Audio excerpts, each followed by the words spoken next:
Hey guys, Laura Whitmore here with Strategic Test Prep. Today I'm going to show you an awesome strategy for one of the toughest expression of ideas questions on the writing section. When I was in high school, I couldn't get above a 640 on the English, and now today I get a high 700. On my last test, a 770, and I will show you the same strategies that I use on the writing section. Just as a reminder, I have an online course, so if you like what you see today, go ahead and click the link in the description and you can sign up for my course and learn additional strategies that you can use on the writing section as well as the other sections. It's self-directed. You can go at your own pace, which is awesome, and complete it on your time.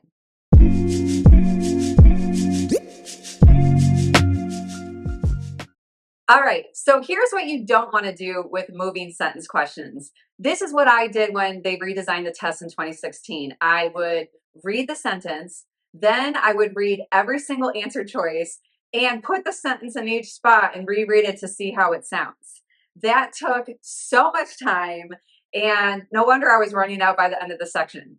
So what you want to do is you want to be proactive instead of reactive. And it's really simple once you do a lot of these moving sentences because they follow a certain pattern. For instance, most moving sentence questions, they fall into one of two categories. The first type of sentence that you'll see, I call it type 1. It introduces and defines a term. So if you see a term mentioned for the first time and they give a definition or describe it, then that means it's going to go towards the beginning of the paragraph, usually someplace like after sentence 1 or after sentence 2. And if you think about it, it makes sense because sentence 1 is your topic sentence.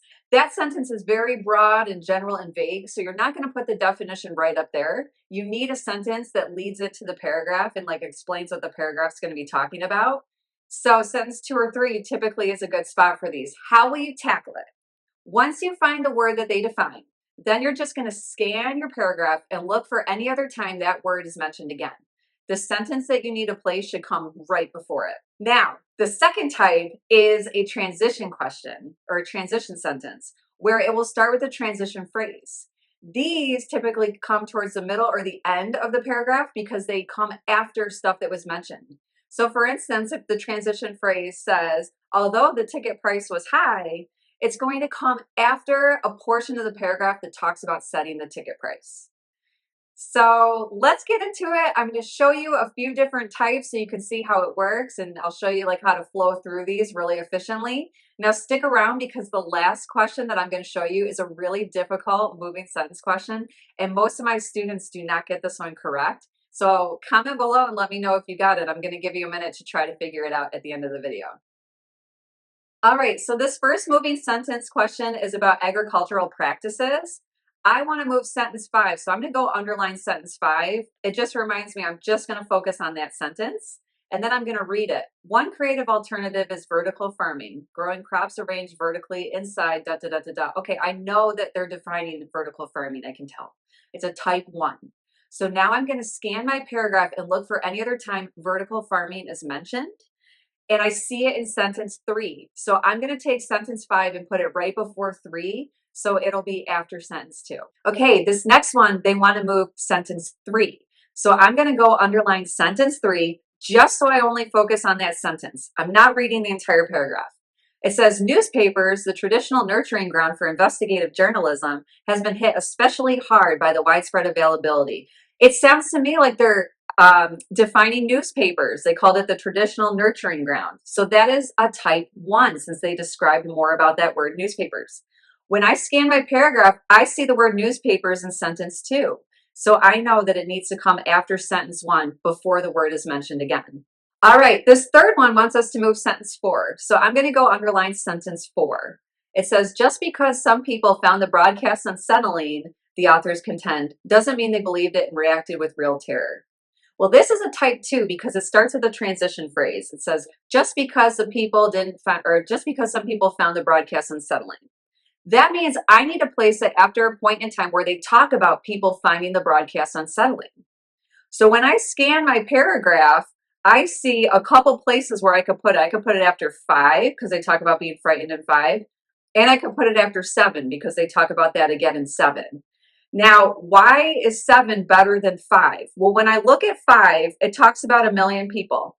And sentence 6 talks about far fewer than 1 million. Those sentences need to go back to back because they're still on the same idea. So it's going to have to come after sentence 7 so it won't break up that train of thought.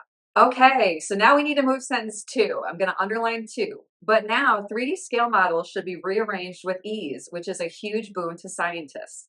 That also sounds like a type 2. I hear the transition word but. Since it's saying but now, I know that it's going to come after them talking about the past. So when I scan my paragraph, I see sentence 4 says in the past. I'm like, okay, maybe it comes after 4. Now, here's the interesting thing though. Sentence 5 is a continuation of 4 because it's still in past tense. So when I look at 4 and 5 and I know we're still in the past, and then I see the word rearrange in 5, I know that that is a great time to go, or 2 is a great sense to go after 5 because the word rearranged comes in 2 as well. So it's a continuation of thought. So it should be after 5. Okay, this last one I'm going to show you is by far the toughest. I want you to go ahead and pause the video and just take a look at this and try to use my strategy and figure out where this one, what type it is and where this one needs to go. All right, so they want to move sentence 7. Hopefully you had some time to think about it. I'm going to go underline sentence 7 in the paragraph. And it says, at Epidaurus, the combination of virtual pitch and sound dampening affected the seats, allow performers' voices to be heard fully and clearly from any seat. Well, it doesn't seem like a type 1 to me because it's not defining and introducing a term. And it's not really a type 2, even though it says at Epidaurus, comma, it's not really giving us any details where we would know what that needs to come after. The whole thing is about Epidaurus, so that doesn't really help us. Now, here's something interesting though. Virtual pitch is a term that I'm not familiar with, so I'm wondering if maybe they've defined it somewhere in the paragraph. And when I scan the paragraph, I see sentence 4 talks about virtual pitch. And since it's in quotes, it's the first time it was introduced. So sentence 5 gives us the definition for it. This is a reverse type 1.